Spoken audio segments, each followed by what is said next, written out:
So here we are looking at rational and radical forms, and we are going to start by rewriting into radical or rational form. And this is the formula we shall be using here. And so if I have 6 raised to 1/3, this will be the same as 6. This is going to be the same as 6, and this is going to be the cube root of 6, because you can see the n is the denominator, is the one which becomes the nth root. So n is represented by 3 and x is represented by 1 in this case. So this one, because it's negative, I'm going to write 1 over, and then this is going to be 7, and the denominator is 3, so that's going to be cube root of 3, and then 2, I'm going to square everything. The next one, this one we are doing the opposite, so this is going to be 10. We have 3 as the denominator, and the numerator is going to be 5. The next one here, be 1 over, this is going to be 5. The denominator is 3, and the numerator is 4. So that will be the answer. Okay. So here we are told to simplify. So this is the same as 2 raised to power 5. And I'm going to raise it to 2 to power 5. See, this cancels out. So we are left with 2 raised to power 2, which is equals to 4. So here we have 10,000. And see, because I see the exponent is negative, what I'm going to do is to rewrite it as 10,000, so 4 zeros, x to power 12, and this is 2/3.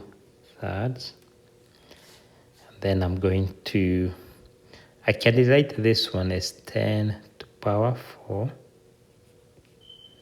and then this is x to power 12, and then this is, the exponent is 2/3. Then I'm going to multiply the exponent inside, distribute the exponent, so this is going to be 10 to power 8 3, and this is going to be x, 12 times 2, 24, divided by 3 to power 8. But I can see here I have a fraction, so this is the same as 10 and 2, 8 divided by 3 is 2, and 2/3, and this is equals to x to power 8, still the same. Since I see this is 10, so here I can actually break this down. So this is 10 squared, and then multiply by 10 to power 2/3, 10 raised to 2/3, and then x to power 8. Since this is 10 squared, that one is simply 100. I can simplify it, so that's 100. This, I cannot be able to simplify it anymore, so that's just going to be 10 to power 2 over 3, and then x to power 8. Or another way I could write this answer, I could write it as a radical. I could write 100 x to power 8, and see, I can write this as a radical. So this is going to be cube root of 10 squared. So that's another way I can write that answer right there, 10 squared. Okay, so let's evaluate these ones here. So here, I want to break this down. So I see 56 is the same as 8 times 7. So, and 8 times 7, I can break that as 2 to power 3 times 7. So that's how I'm going to write this one. So minus 2 raised to power 3 times 7. And then we have x to power 8, y to power 8, and we are looking for the cube root. And so here, this is going to be -2. I distribute, so this should be 1/3. So this is going to be, so -2, 3 times 1/3 is just going to be 2. And then 7 raised to 1/3. And then this is going to be x raised to, remember this is 8 divided by 3. So 2 and 2/3. And y raised to 2 and 2/3. And remember, here I'm now going to see how we can simplify it more. This is -2. This is x squared and x to 2/3. So I'm going to rewrite it as, so this is x squared, and we have y squared here. And then all the ones which are radicals, I will leave them. All the ones I cannot simplify because here I have 7. So I have my radical there, cube root of 7. And then cube root of x squared, y squared.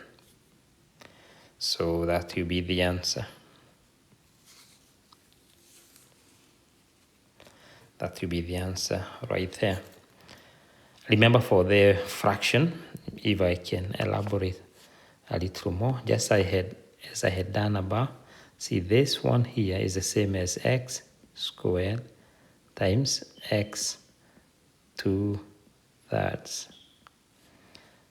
And then the x squared, I just put it out here, and then I was left with the ones I couldn't simplify still under the radical. Okay, let's do another example here. So our next example, this is 375. 375 is the same as 125 times 5. And 125 is the same as 5 cubed times 3. So 5 cubed is 125 times 3. And then we have the u to power 7, v to power 8, and we are multiplying all those by 1/3. And then see 5, 3 times 1/3, so it becomes just 5.